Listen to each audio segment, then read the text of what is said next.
அல்லேலூயா. தேவன் நல்லவர். ஆண்டவருடைய பரிசுத்த நாமம் மகிமைப்படுவதாக. இந்த புதிய மாதத்திலும் ஆண்டவர் நம்ம கொடுத்த நல்ல வாக்குத்தத்த வார்த்தை மீகா தீர்க்கதரிசன புத்தகம் 4ஆம் அதிகாரம் 13வது வசனம். சீயோன் குமாரத்தியே, நீ எழுந்து போரடி, நான் உன் கொம்புகளை இரும்பும் உன் குளம்புகளை வெண்கலமும் ஆக்குவேன். நீ அநேக ஜனங்களை நொறுக்கி போடுவாய். அவர்கள் தேடி சேர்த்ததை நீ கர்த்தருக்கென்றும் அவருடைய ஆஸ்தியை பூமிக்கெல்லாம் ஆண்டவராய் இருக்கிறவருக்கென்றும் நியமிப்பாய். அல்லேலூயா. ஒவ்வொரு மாதமும் ஆண்டவர் நம்மோடு கூட பேசுகிற வார்த்தைகள். இந்த வருஷத்தை ஆரம்பித்த நாள் துவக்கி ஒவ்வொரு நாளும் கூட இருந்து நம்மை நடத்தின தேவன், நம்மோடு கூட பேசின தேவன், வாக்குத்தத்தங்களை எல்லாம் நிறைவேற்றி வருகிற தேவன் இந்த புதிய மாதத்திலும் கர்த்தர் மகிமையானவைகளை செய்வாராக. அல்லேலூயா. பாருங்க, இந்த வார்த்தையிலே அநேக வாக்குத்தத்தங்களை தேவன் தருகிறதை பார்க்கிறோம். அவளுடைய வாழ்க்கை, அவள் கடந்து போகிற சூழல்களுக்கு நடுவிலே ஆண்டவர் சீயோன் குமாரத்திக்கு ஒரு அழைப்பு கொடுக்கிறதை பார்க்கிறோம். வெறுமனே அந்த அழைப்பு மாத்திரம் அல்ல, தேவன் மகிமைப்படட்டும், சீயோன் குமாரத்திக்கான ஒரு வாக்குத்தத்தத்தையும் தேவன் அதிலே வைத்திருக்கிறதை நாம் பார்க்கிறோம். வாக்குத்தத்தங்களை தருகிற தேவன் கூடவே என்ன செய்கிறாராம், சீயோன் குமாரத்திக்கு ஆதரவாய் செயல்படுகிறதை நாம் அங்கே பார்க்க முடியும். அதோடு கூட ஆண்டவர் சீயோன் குமாரத்தினுடைய வெற்றியை அங்கே பதிவு செய்கிறார். அதோடு கூட சீயோன் குமாரத்தின் மூலமாய் அவர் மகிமைப்படுகிறதை நாம் அங்கே பார்க்க முடியும். தேவ பிள்ளைகளாக நம்முடைய வாழ்விலும் ஆண்டவர் இத்தனை காரியங்களையும் செய்கிறார். ஒவ்வொரு நாளும் தேவனுக்கு மகிமை உண்டாகட்டும். இவைகளெல்லாம் எப்போ பூரணப்படுகிறது என்று பார்க்கிற போது அந்த முதல் காரியம் தேவனுடைய அழைப்பு. சீயோன் குமாரத்திக்கு ஆண்டவர் ஒரு அழைப்பு கொடுக்கிறதை பார்க்கிறோம். சீயோன் குமாரத்தியே, நீ என்ன செய்ய, எழுந்து போரடி. தேவ பிள்ளைகள் பாருங்களேன், அநேக நேரங்களிலே சூழல்களுக்கூடாக கடந்து போகிற போது, நம்ம கடந்த வாரங்களிலே பார்த்தோம், சீயோன் குமாரத்தி எப்படிப்பட்ட சூழல்களுக்கு கூடாக கடந்து போகிறாள்னு சொன்னா, எப்பொழுது விடுவாள், எப்பொழுது ஒன்றுமில்லாமல் போவாள், எப்பொழுது அழிந்து போவாள் என்று அநேகர் அவளை பார்த்து கொண்டிருந்தார்கள். எப்பொழுது இவளுடைய வாழ்க்கை ஒன்றுமில்லாமல் போகும், இவள் அழிக்கப்பட்டு போவாள் என்று சொல்லி ஒரு திரள் கூட்ட ஜனம் அவளை என்ன செய்து கொண்டிருந்ததா, பார்த்து கொண்டிருக்கிறார்கள். அப்போ அந்த சூழல்களிலே நாம என்ன செய்கிறோம்னா சோர்ந்து போகிறோம். ஆண்டவர் மகிமைப்படட்டும். யோசுவா ஒரு சின்ன தோல்வியை சந்திக்கிற போது ஒரு பெரும் வெற்றி. ஆண்டவர் சொன்னார், அவனோடு கூட பேசுகிற போது அவனுக்கு கொடுத்த வார்த்தைகள் எல்லாம் சொன்னார், நீ உயிரோடு இருக்கும் நாளெல்லாம் ஒருவனும் உனக்கு எதிர்த்து நிற்கிறதில்லை. மோசேயோடு கூட இருந்தது போல நான் உன்னோடு கூட இருப்பேன்னு சொன்னார். கர்த்தருக்கு மகிமுண்டாகட்டும். ஒரு ஆயிப்பட்டினத்தை பிடிக்க போன போது, ஆயிப்பட்டினத்திலே தோற்று விழுகிற போது யோசுவா தேவ சமூகத்தில் வந்து என்ன செய்தான்னு பார்த்தீங்கன்னா, அப்படியே முகம் குப்புற விழுந்து அழுது கொண்டு இருக்கிறான். ஏன்னா அந்த சூழல்களுக்கு கூடாக கடந்து போகிற போது அவன் பாருங்க, அந்த தோல்விகளின் நிமித்தம் அழுது கொண்டு இருக்கிற போது ஆண்டவர் அவனோடு கூட பேசுகிறார், யோசுவாவே எழுந்திரு, ஏன் இப்படி என்ன செய்து கொண்டு இருக்கிறாய், அழுது கொண்டு இருக்கிறாய். தேவன் மகிமைப்படுவாராக. ஒரு நாள் நம்முடைய வாழ்விலே நாம் கடந்து போகிற சூழல்கள், எடியா அப்படித்தான் சோர்ந்து போய் படுத்து கிடக்கிறான். என்று சொன்ன அவனுக்கு விரோதமாய் பேசப்பட்ட வார்த்தைகளை கேட்ட மாத்திரத்தில் அவன் என்ன செய்தானா, போதும் ஆண்டவரே என்று சொல்லி தன்னுடைய ஊழியத்தை, தன்னுடைய வாழ்வை எல்லாவற்றையும் முடித்து கொள்ளுகிறதுக்காக ஒரு சூறை செடியின் கீழ் போய் படுத்து கிடக்கிற போது ஆண்டவர் அங்கே வந்து அவனை தட்டி எழுந்திரு என்று சொன்னார். ஒவ்வொரு நாளும் கவனியங்கள், இங்கே சொல்லப்பட்டிருக்கிறது சீயோன் குமாரத்திக்கான ஒரு அழைப்பு. அவளுடைய சூழல், அவளுக்கு விரோதமாய் காரியங்கள் நடந்து கொண்டு இருக்கிற போது, அவளுக்கு எதிரான ஆட்கள் எழும்பிக் கொண்டு இருக்கிற போது ஆண்டவர் அவளோடு கூட பேசுகிறார், இவைகளினாலே நீ சோர்ந்து போகாதே, நீ எழுந்திரு, எழுந்து வா என்று சொல்லுகிறார். கர்த்தருக்கு மகிமை சொன்னா ஒரு வேலையோடு கூட அந்த அழைப்பு, எழுந்து போரடி என்று சொன்னார். தேவனுக்கு மகிமை உண்டாட்டும். போரடிக்கு அழைக்கப்பட்டிருக்கிறோம். ஒரு ஆசீர்வாதங்களோடு கூட தேவன் பாருங்க ஒவ்வொரு நாளும் அவருடைய அழைப்பு. ஆபிரகாமை தேவன் அழைக்கிற போது ஆதியாகமம் 12 நான் வாசிக்கிற போது ஆண்டவர் அவனை கூப்பிடுகிறார். நீ வா, நான் உன்னை என்ன செய்வேன், பெரிய ஜாதியாக்குவேன், நான் உன்னை ஆசீர்வதிப்பேன், உன் பேரை பெருமைப்படுத்துவேன், நீ இப்படியெல்லாம் இருப்பா என்று சொன்னார். கர்த்தருக்கு மகிமை உண்டாகட்டும். அவைகளோடு கூட அவனுக்கு ஒரு கட்டளையும் கொடுத்தார். என்ன சொன்னான்னு சொன்னா, முதல்ல விட வேண்டியதெல்லாம் விடுன்னு சொன்னார். பாருங்க, இங்கே சீயோன் குமாரத்தை அழைக்கிற போது ஒன்றை செய் என்று சொல்லுகிறார். ஆபிரகாமை அழைக்கிற போது ஒரு பெரிய ஆசீர்வாதத்துக்காக அழைக்கிறார். அழைக்கிற போது எப்படி சொன்னா, நீ வேறு பிரிக்கப்பட்டாக வேண்டும். ஒரு களத்திலே போரடிக்கிற களத்திலே என்ன நடக்கிறதுன்னு சொன்னா, அங்கே வேறு பிரிக்கப்படுகிறது தான் நடக்கிறது. களத்திலே அந்த கோதுமையை அல்லது நெற்களஞ்சியங்களை நீங்க பார்க்கிற போது அந்த போரடிக்கிற அனுபவம் என்னன்னு சொன்னா, அந்த கோதுமை பிரித்தெடுக்கப்படுகிறது, நெல் பிரித்தெடுக்கப்படுகிறது. ஏன்னு சொன்னா, தேவன் ஒவ்வொரு நாளும் அவைகள் ஒரு ஆசீர்வதிக்கப்பட்ட நிலைமைக்கு கடந்து போகும்படியாய் முதலாவது இங்க என்ன எதிர்பார்க்கிறான் சொன்னா, பிரித்தெடுக்கப்பட வேண்டிய அனுபவங்கள். ஆபிரகாம் கிட்ட அதுதான் பேசினார். ஆபிரகாமே, இதெல்லாம் விட்டுட்டு வெளியே வா, நான் உன்னை நடத்துவேன், உன்னை ஆசீர்வதிப்பேன் சொன்னா, வேறு பிரிக்கப்பட்டாக வேண்டும். கலாத்தியர் 1:15 பவுல் சொல்லுகிறான், தாயின் கர்ப்பத்திலே இருந்த நாள் துவக்கி தேவன் பாருங்க அவனை என்ன செய்தான்னு சொல்லுகிற போது சொல்லுகிறான், தாயின் கர்ப்பத்திலே இருந்த நாளிலே ஆண்டவர் என்ன செய்தாரா, அவர் அவருக்கென்று என்னை பிரித்தெடுக்கிறார். ஒவ்வொரு நாளும் நீங்க ரோமர் 1:1 சொல்லுகிற போது சொல்லுகிறான், நான் தேவனுடைய ஊழியக்காரனும் தேவனுடைய அப்போஸ்தலனும் தேவனுடைய சுவிசேஷகனுமா இருக்கும்படி தேவன் என்ன செய்திருக்கிறாரா, என்னை பிரித்தெடுத்து கொண்டு வந்திருக்கிறார். ஏன்னா பிரித்தெடுக்கப்படுகிறதனுடைய நோக்கம் என்னன்னு சொன்னா, ஒரு நிலைமையிலிருந்து இன்னொரு இடத்துக்கு. ஏன்னா ஒரு பெரிய ஆசீர்வாதத்துக்குள்ளாக போகணும். ஆண்டவர் ஆபிரகாம் கிட்ட சொல்லுகிறார், நான் உன்னை ஆசீர்வதிக்க விரும்புகிறேன், பெரிய ஜாதியாய் மாற்ற விரும்புகிறேன், நீ விட வேண்டியவைகளை விட்டு வெளியே வா என்று சொல்லுகிறார். ஏன்னா தேவனுடைய எதிர்பார்ப்பு இங்கே இவகிட்ட பேசுகிற போது சொல்லுகிறார், சீயோன் குமாரத்தியே எழுந்து போரடி. பிரிக்கப்பட வேண்டியவைகள், விலக்கப்பட வேண்டியவைகள் தேவனுக்கு மகிமையாக நம்முடைய வாழ்வில இராதபடிக்கு ஆண்டவர் என்ன எதிர்பார்க்கிறார் சொன்னா, நாம் ஒவ்வொருவரும் களமாட வேண்டும். தேவன் பாருங்க எல்லா நேரங்களிலும் தேவ பிள்ளைகளுடைய வாழ்வில எல்லாரையும் ஆசீர்வதிக்க விரும்புகிறார். ஆசீர்வதிக்க தேவன் என்ன செய்தாரா, எல்லாவற்றிலும் ஒரு மாற்றங்களை கொண்டு வருகிறார். லேவியராமத்தில் வாசிக்கிறோம் 20ஆம் அதிகாரம் 24வது வசனம் சொல்லுகிறது, தேவன் என்ன செய்தார்னு சொன்னா, பூமியில இருக்கிற எல்லா ஜாதிகளிலும் இருந்து இஸ்ரவேலரை தனியாய் பிரித்தெடுத்து கொண்டு வந்தார். ஏன் அவங்களை பிரித்தெடுத்தார் என்று சொல்லுகிற போது வேதம் சொல்லுகிறது, பாலும் தேனும் ஓடுகிற அந்த தேசத்தை அவர்கள் சுதந்தரித்துக் கொள்ளும்படியாக அவர்களை என்ன செய்தாரா, மற்ற ஜனங்களை விட்டு வேறு பிரித்து கொண்டு வருகிறார்.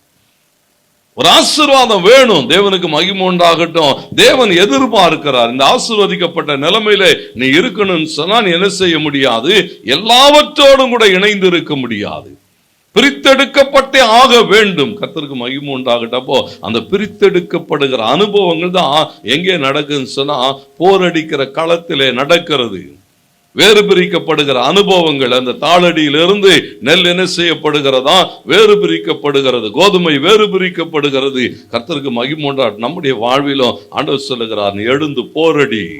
எவைகளிலிருந்து பிரித்தெடுக்கப்பட வேண்டி இருக்கிறதோ அவைகளுக்கூடாக கடந்து போகணும். இங்க ஆண்டவர் பாருங்க, இஸ்ரவேல் ஜனங்களுக்கு பேசுகிற போது, நீங்கள் ஆசீர்வதிக்கப்பட வேண்டுமானால் நீங்கள் எகிப்தை விட்டு ஆக வேண்டும், நீங்கள் ஆசீர்வதிக்கப்பட வேண்டுமானால் உலகத்தை விட்டு ஆக வேண்டும். ஏன்னா இவைகளோடு கூட நீங்க அந்த ஆசீர்வாதத்தை பெற்றுக்கொள்ளவே முடியாது. அந்த ஜனங்களை அவர் பாருங்க, பாலும் தேனும் ஓடுகிற அந்த தேசத்தை நீங்கள் சுதந்தரிக்க வேண்டுமானால் நீங்க என்ன செய்ய வேண்டி இருக்கிறதா, மற்ற ஜனங்களை விட்டு. இஸ்ரவேலரை மாத்திரம் அல்ல, நீங்க அங்கே வாசிக்கிறோம் 26வது வசனம் லேவியராகமம். பாருங்க, ஆண்டவர் இஸ்ரவேல் ஜனங்களை பிரித்தெடுத்து கொண்டு வந்தார். பிரித்தெடுத்து கொண்டு வந்த தேவன் அவனோடு கூட சொல்லும்போது சொல்றாரு, பிரித்தெடுக்கப்பட்ட வாழ்க்கை எப்படி இருக்கணுமா, கர்த்தராகிய நான் பரிசுத்தராய் இருக்கிறது போல நீங்கள் என்ன செய்யுங்க, பரிசுத்தர்களாய் இருக்கும்படி பிரித்தெடுத்து கொண்டு வருகிறார். அப்போ ஒவ்வொரு நாளும் நம்முடைய வாழ்வில் ஆண்டவர் என்ன எதிர்பார்க்கிறான்னு சொன்னா, ஒரு வேறு பிரிக்கப்பட்ட ஒரு வாழ்க்கை. வெறும் இஸ்ரவேல் ஜனங்களை மாத்திரமல்ல, நீங்க என்னாகுமோ 8:6 சொல்லுகிறது, இஸ்ரவேல் ஜனங்களுக்குள்ளாக இருந்து அவங்களே வேறு பிரிக்கப்பட்ட ஆட்கள் தான், அவர்களே ஆசீர்வாதத்திற்கு அழைக்கப்பட்ட ஆட்கள் தான். ஆனா அவர்களுக்குள்ளாக இருந்து ஆண்டவர் என்ன செய்தாரா, இஸ்ரவேல் ஜனங்கள் நடுவில் இருந்து லேவியரை பிரித்தெடுத்தார்.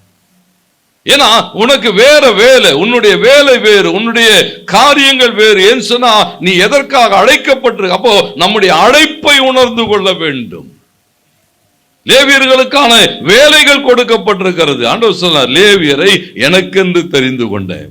அவர்களுக்கூடாக நீங்க என்ன அப்படியே அந்த 8ஆம் அதிகாரம் தொடர்ந்து கீழே வாசிங்கன்னா 14வது வசனத்திலே வாசிக்கிறோம்.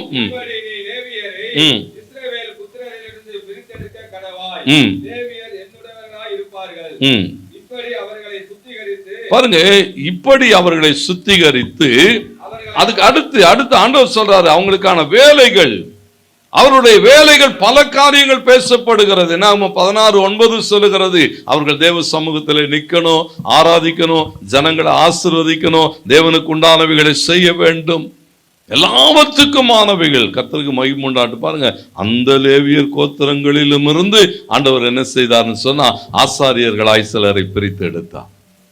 நீ போய் அந்த ஆசாரியனுடைய வேலையை செய்ய முடியாதுன்னு சொன்னார். ஆண்டவருக்கு மகிமை உண்டான. நல்லா கவனிங்க, நாம் இன்றைக்கு தேவனாலே ஆசீர்வதிக்கப்பட வேண்டுமானால் தேவன் விரும்புகிறவைகள். எரேமியா 15 வாசிக்கிற போது எரேமியா சொல்லுகிறார், வாசிங்கள், எரேமியா தீர்க்கதரிசன புத்தகம் 15ஆம் அதிகாரம் 19வது வசனம்.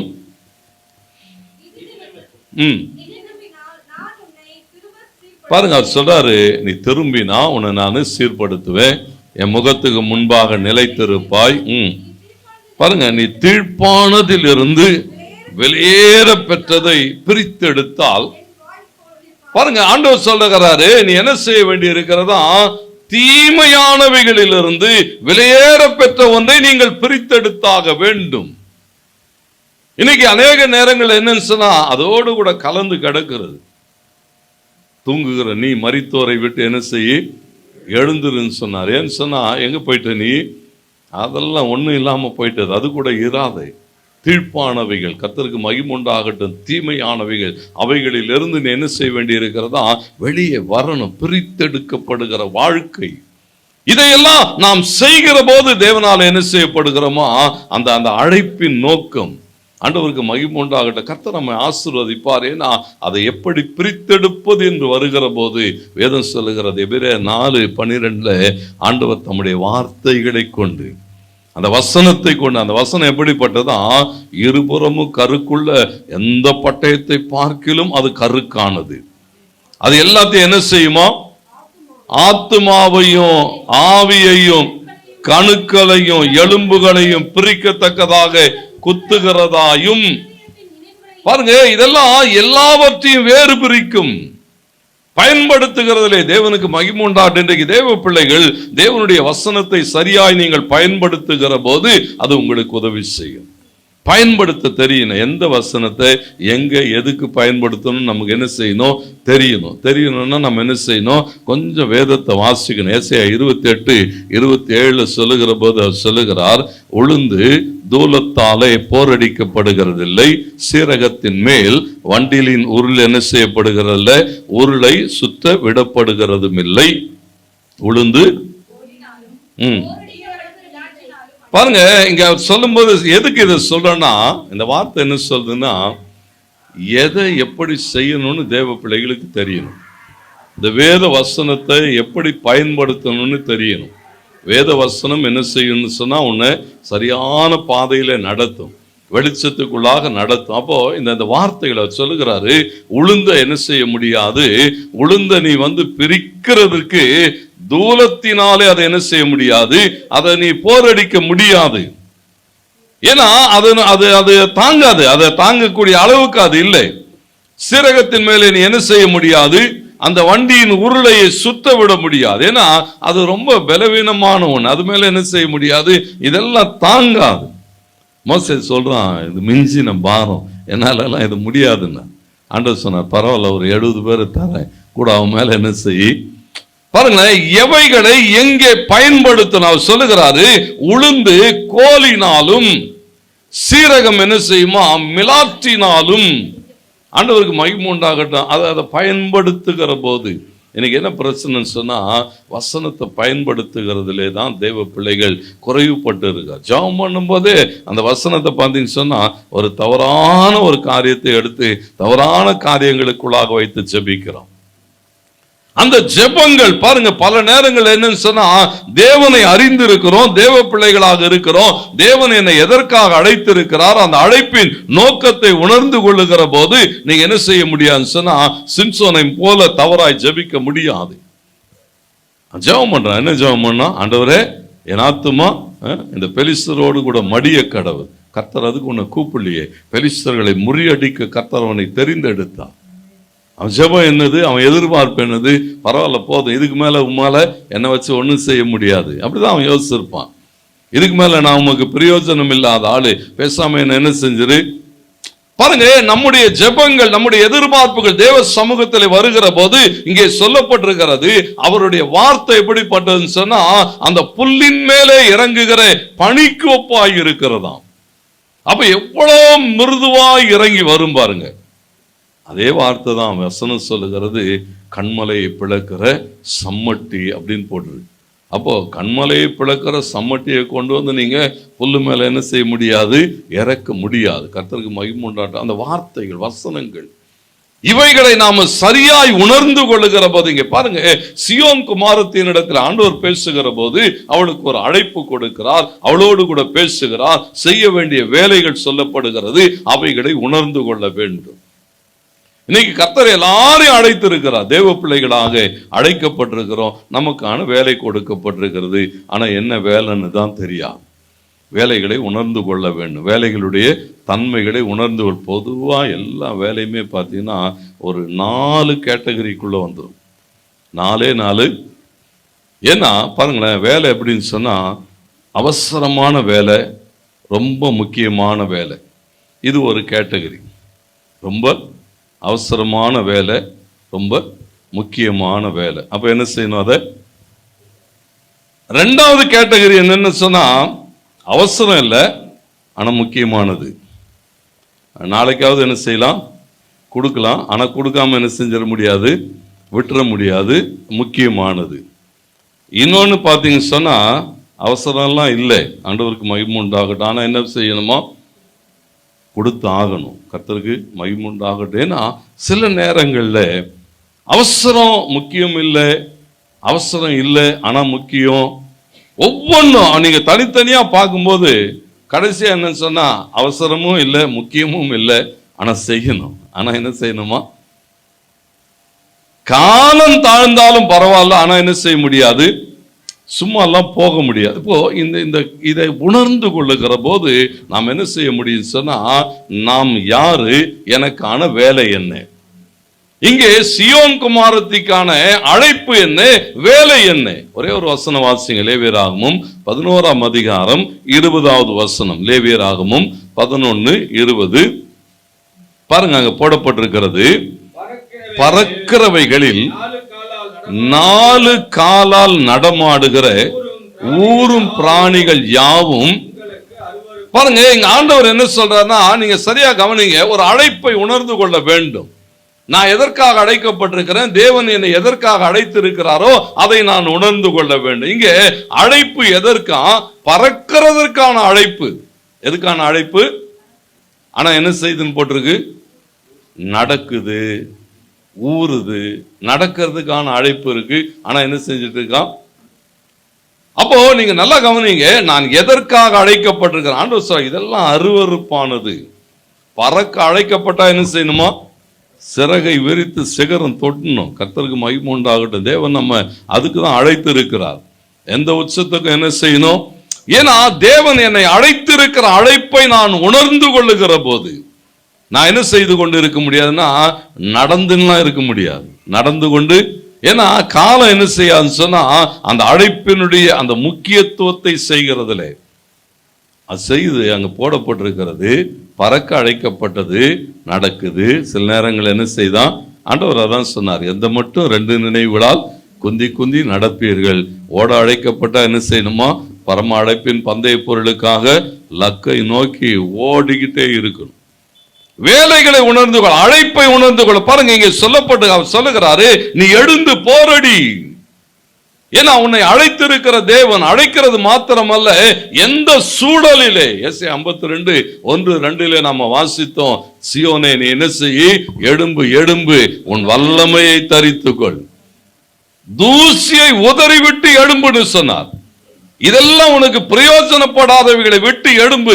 ஏன் சொன்னா, நீ அழைக்கப்பட்டிருக்கிற அழைப்பு என்னன்னு சொன்னா, வேறு பிரிக்க அழைக்கப்பட்டிருக்கிறாய், களத்திலே போரடிக்க அழைக்கப்பட்டிருக்கிறார். கொஞ்சம் கடினமான வேலைகள் தான். தேவனுக்கு மகிமுண்டாட்டம், பிரயாசப்படணும், வேலை செய்யணும், சும்மா எல்லாம் முடியாது. தேவனுக்கு மகிமுண்டாகட்டும். பாருங்க, ஆண்டவர் சொல்லுகிறார், உனக்கான ஒரு அழைப்பை உணர்ந்து கொள். இன்னைக்கு கர்த்தர் நம்ம எல்லாரையும் அழைத்தார். எப்படி அழைத்தாரா? நீங்கள் எல்லாம் எனக்கு சாட்சிகளா இருப்பீர்கள். ஆண்டவருக்கு மகிமுண்டாகட்டும். அழைக்கப்பட்ட அழைப்பு வேறு, ஒவ்வொருவருக்குமான அழைப்பு வேறு, ஒவ்வொருவருக்குமான அபிஷேகம் வேறு. ஆண்டவருக்கு மகிமையாகாதை நாம் உணர்ந்து கொள்ளுகிற போது, ஆண்டவர் பாருங்க, இவளை அழைத்தது மாத்திரம் அல்ல, அவளுக்கு ஒரு வேலை கொடுத்தது மாத்திரம் அல்ல, இரண்டாவது காரியம் அங்கே போடப்பட்டிருக்கிறது. சீயோன் குமாரத்திக்கு ஒரு வாக்கு தத்தம் கொடுக்கிறார். என்ன வாக்கு தத்தம் கொடுக்கிறாரா? நான் உன் கொம்புகளை இரும்பும், உன் குளம்புகளை வெண்கலமும் ஆக்குவேன். பாருங்க, அந்த வாக்கு தத்துவம் கர்த்தருக்கு மகிமுண்டாட்ட சொல்லுகிறாரு, உன் வாழ்வை நான் புதுப்பிப்பேன், நீ பலப்படுத்தப்படுவாய். ஏன்னா தேவனுடைய வாக்கு தத்துவம் பாருங்க, சியோன் குமாரத்திக்கு வருகிறது. நம்ம எல்லாருக்கும் ஆண்டவர் வாக்கு தத்துவம் கொடுக்கிறார். 1 ராஜாக்கள் 8:56 சொல்லுகிறது, ஆண்டவர் சொன்ன, மோசேயை கொண்டு தேவன் சொன்ன ஒரு நல்ல வார்த்தை என்ன செய்யலையா, தவறி போகவில்லை என்று எழுதப்பட்டிருக்கு.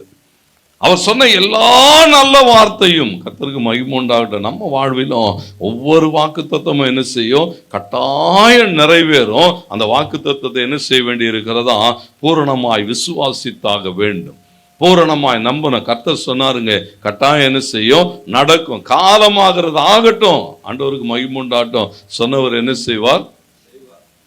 அப்போ நமக்குண்டான அந்த நிச்சயம் தேவனுக்கு மகிமுண்டா. பாருங்க, இந்த வாக்கு தத்தங்கள் அவ கூட பேசுகிற போது சொல்லுகிறார், நீ எழுந்து போரடி, நான் உன் கொம்புகளை இரும்போ, குளம்புகளை என்ன செய்வேன், வெண்கலமும் ஆக்குவேன், மாற்றுவேன்னு சொன்னார். எஸ்ஐயா 41:15 சொல்லுகிறது, இதோ போரடிக்கிறதுக்கு புதிதும் கூர்மையுள்ள பற்கள் உள்ள யந்திரமாக்குகிற, நீ மலைகளை மிதித்து. பாருங்க, ஆண்டவர் சொல்லுகிறார், ஒரு வாக்கு தத்துவம் வருகிறது. அந்த வாக்கு தத்துவம் வாழ்க்கை என்ன செய்யுமா, புதிதாக்கும். நீ மலைகளை மிதித்து நொறுக்கி குன்றுகளை பதருக்கு ஒப்பாவாய். அது அப்படியே என்ன செய்வாய், நீ தூற்றுவாய், காற்று என்ன செய்யுமா. பாருங்களேன், மலைகளை குன்றுகளை கர்த்தருக்கு மகிமுண்டா. ஏன்னா உனக்கான வாக்கு தத்துவம் என்னன்னு சொன்னா, நீ மேற்கொள்ளத்தக்கதான ஒரு அதிகாரம், ஒரு பெரிய வாக்கு தத்துவத்தை ஆண்டவர் தருகிறார். நான் உன்னை பலப்படுத்துவேன், உன் கொம்புகளை இரும்பாக்குவேன், உன் குளம்புகளை வெண்கலமாக்குவேன். நீ எதுக்கு விழுந்து கிடக்கிறாய், எழுந்துருன்னு சொன்னா, நீ எழுந்து வான்னு சொன்னா. உன் சத்துரு உன்னை விடத்தள்ளி இருக்கிறானா, தோல்விக்குள்ளாக நடத்தி இருக்கிறானா, ஒன்றுமில்லாமல் நிற்கதியாய் நிற்கிறாய், எழுந்து வா, நான் உனக்கு உதவி செய்வேன். பாருங்க, ஏசாயா 41:10 சொல்லுகிறது, நீ பயப்படாதே, திகையாதே, நான் உன் தேவன், நான் உன்னை பலப்படுத்தி நான் உனக்கு சகாயம். பாருங்க, இந்த வாக்கு தத்தங்கள் எல்லாம் தேவ பிள்ளைகளுக்கானது. எவ்வளவு பெரிய எதிரிகள் வரட்டும், கர்த்தருக்கு மகிமுண்டாடு, எத்தனை பெரிய சூழல்களுக்கு கூட இருக்கட்டும், சொல்லுகிறாரு, சோர்ந்து மாத்திரம் உட்கார்ந்துராதே, ஓடிக்கொண்டே இருந்து எழுந்து போரடின்னு சொன்னார். எந்த சூழலிலும் பாருங்க, அந்த தொடர்ந்து நீங்க அந்த ஏசாயா 41:10 வாசிங்கன்னா அவர் சொல்லிக்கொண்டே வருவார். உன் சத்துருக்களின் மேலே உனக்கான வெற்றி, உன்னுடைய சூழ்நிலைகளின் மேலே உனக்கான வெற்றி.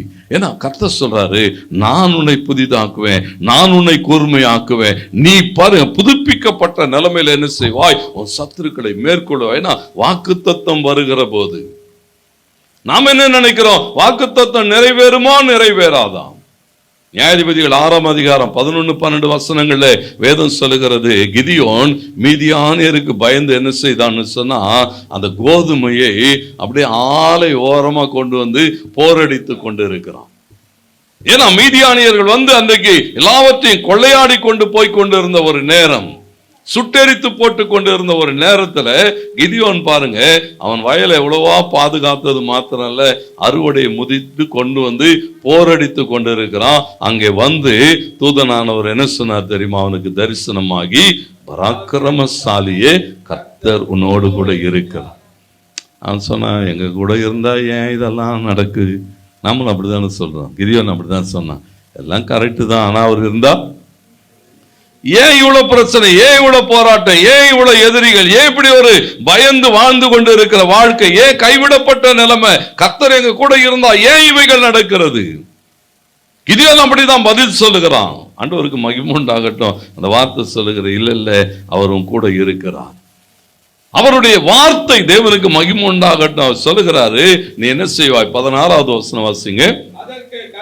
அதற்கு கர்த்தர், நான் உன்னோடே கூட இருப்பேன், ஒரே மனுஷனை முறியடிக்கிறது போல நீ மீதியானியரை முறியடிப்பாய் என்றார். கர்த்தருக்கு மகிமை உண்டாகட்டும். கிதியோன் சொன்னா, சாதாரண நிலைமையில இருக்கிறேன், ஒன்றும் இல்லாமல் இருக்கிறேன், இந்த குடும்பத்தில் சாதாரண ஒரு குடும்பத்தில் இருக்கிறேன். ஆண்டவரே இதெல்லாம் சொன்னார். இல்லை இல்லை, ஒரே மனுஷனை முறியடிக்கிறது போல உனக்கு எதிராக எழும்பி இருக்கிற எல்லா மீதியானியரை நீ முறியடிப்பாய்.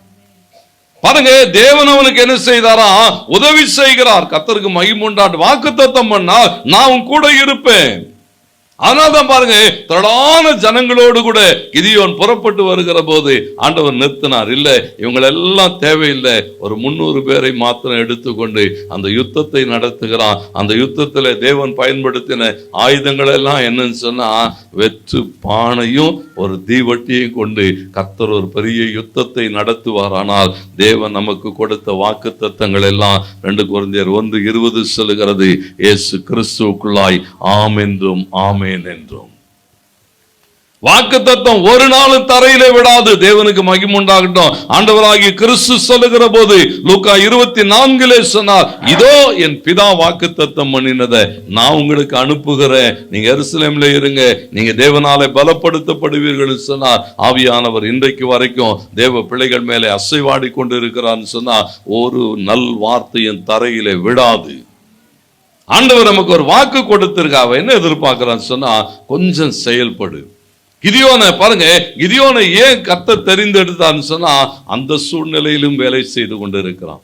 கடினமான வேலை தான். ஆண்டவருக்கு மகிமை உண்டாகட்டும். நீங்க களத்திலிருந்து களஞ்சியத்துக்கு கொண்டு வரணும்னு சொன்னா கொஞ்சம் கடுமையான வேலை தான். உடைக்கணும், தேவனுக்கு மகிமை உண்டாகட்டும், பிரயாசப்படணும், போராடணும். தேவன் பாருங்க அதிலே உதவி செய்வார். அதனால்தான் கடந்த வாரங்களில் சொன்ன, ஆண்டவர் என்ன செய்தார்? அவளுக்கு எல்லா உதவியும் செய்தார். உன்னால மேற்கொள்ள முடியாதா? பரவாயில்ல, உன் கொம்புகளை நான் இரும்பாய் மாற்றுகிறேன். உன்னால மிதிக்க முடியாதா? பரவாயில்ல, உன் குழம்புகளை நான் என்ன செய்கிறேன்? வெண்கலமாய் மாற்றுகிறேன். எதிலெல்லாம் நமக்கு உதவி தேவையோ எல்லா வகையான உதவி. பாருங்க, இவளுக்கு ஆண்டவர் என்ன செய்கிறாரா?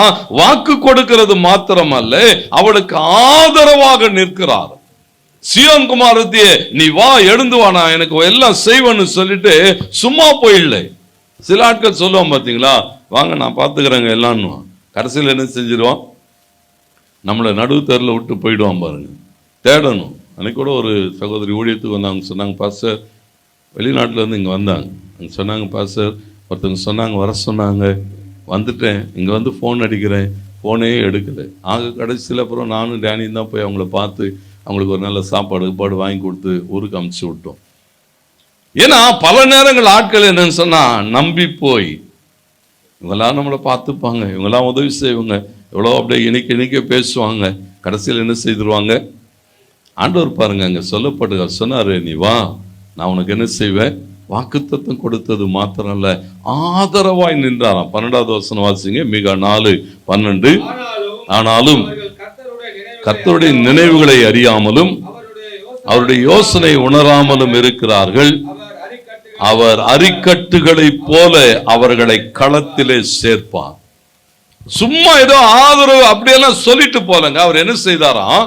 இவளுக்கு விரோதமா எழும்பினவர்களை எல்லாம் அப்படியே கட்டி கொண்டு வந்து அவ காலடியில போட்டார். இவனெல்லாம் அடிச்சு என்ன செஞ்சிரு, அவ போய் அறுத்துட்டு வரல, அவ போய் ஒரு வேலையும் செய்யல. கர்த்தருக்கு மகிமை உண்டாகட்டும். கர்த்தர் நம்ம சத்துருக்களை நம்ம கையில ஒப்பு கொடுப்பான், ஆதரவா இருப்பான். தேவனுக்கு மகிமை உண்டாகட்டும். வேதம் அப்படித்தான் சொல்லுது. எஸ்ஐயா 31:5 வாசித்து பாருங்கள். பறந்து காக்கிற பட்சிகளை போல தேவன் என்ன செய்வாராம்? சேனைகளின் கர்த்தர் எருசலேமின் மேலே ஆதரவாய் இருப்பார்.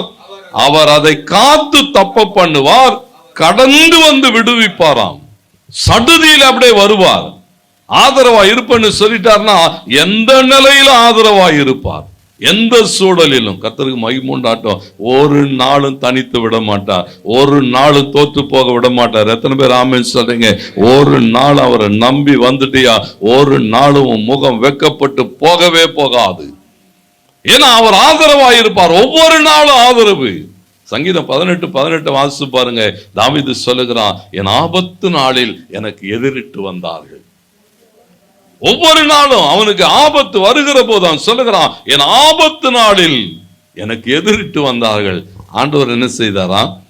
அவர் எனக்கு ஆதரவாய் இருந்தார். தேவனுக்கு மகிமை உண்டாட்டும். அவர் மாத்திரம் நமக்கு ஆதரவாய் இருந்தா போதும். ஆட்கள் இல்லை. தேவனுக்கு மகிமை உண்டாட்டும். ஏன் சொன்னா, ஆதரவாய் இருக்கிறவர் எப்படிப்பட்டவன் சொன்னா, எல்லாவற்றையும் தாண்டி நம்மை பாதுகாப்பார். எந்த சூழலையும் தாண்டி. கர்த்தருக்கு மகிமை உண்டாகட்டும்.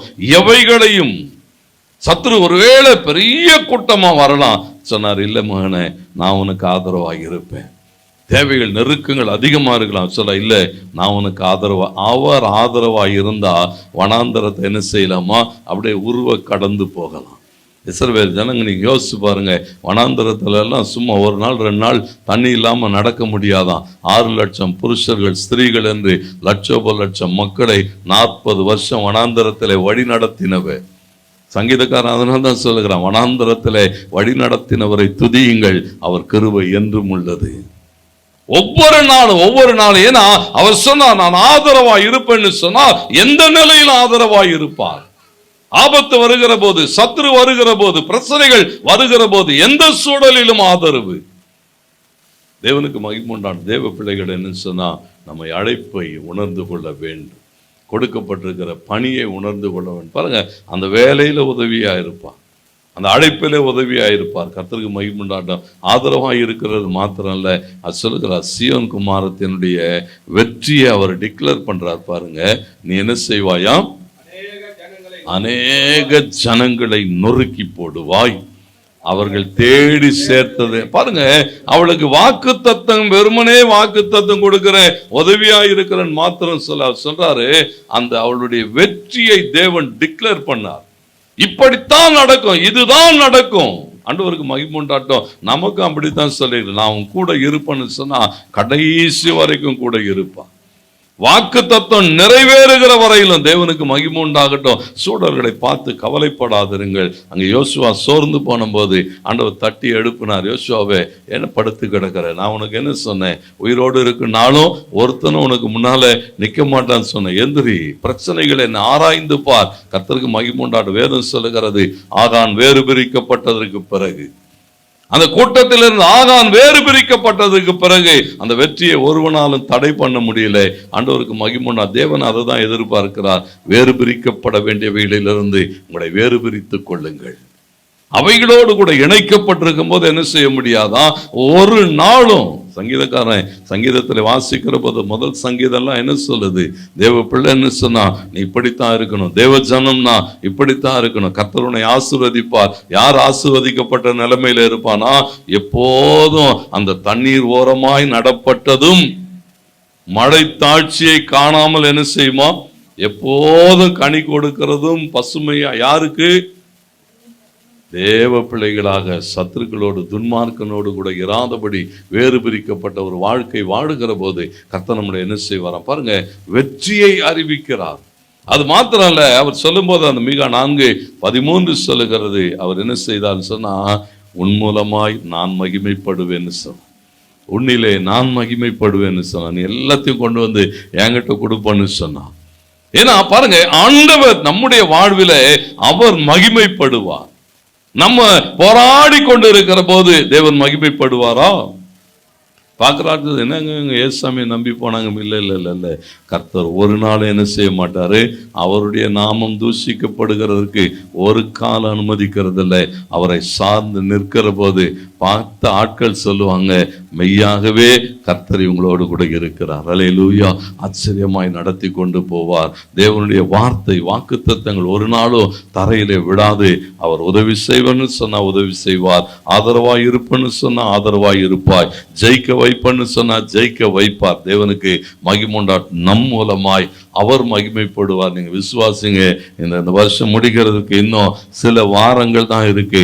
ஆண்டவருக்கு மகிமை உண்டாகட்டும். கண்மூடி கண் திறக்கிறதுக்குள்ளாய் பூமியின் ரூபத்தை புதிதாய் மாற்றுகிற தேவனவே நம்முடைய வாழ்க்கையை மாற்றுவார். வாக்குத்தத்தங்கள் நிறைவேறும். சொன்னார், நிச்சயமாகவே நான் உன்னை ஆசீர்வதித்து உன்னை பெருகவே பெருக பண்ணுவேன்னு இந்த வருஷத்தை ஆரம்பிக்கிற போது ஒரு வாக்கு கொடுத்திருக்கிறார். ஒருவேளை தனித்து விடப்பட்டிருக்கலாம், ஒன்றுமில்லாமல் இருக்கலாம், தேவ சமூகத்தில் பெரிய எதிர்பார்ப்போடு கூட இருக்கலாம். நிச்சயமாகவே முடிவு உண்டு. உன் நம்பிக்கை வீண் போகாது என்று சொன்னவர் இந்த நாட்களிலே செய்து முடிப்பார். அதை தான் தொடர்ந்து கர்த்தர் நம்மோடு கூட பேசி கொண்டு இருக்கிறார். கட்டாயம் கட்டாயம் கர்த்தர் என்ன செய்வார்? மெய்யாகவே மெய்யாகவே நான் உனக்கு சொல்லுகிறேன் என்று சொன்னவைகளை எல்லாம் நிறைவேற்றுவார்.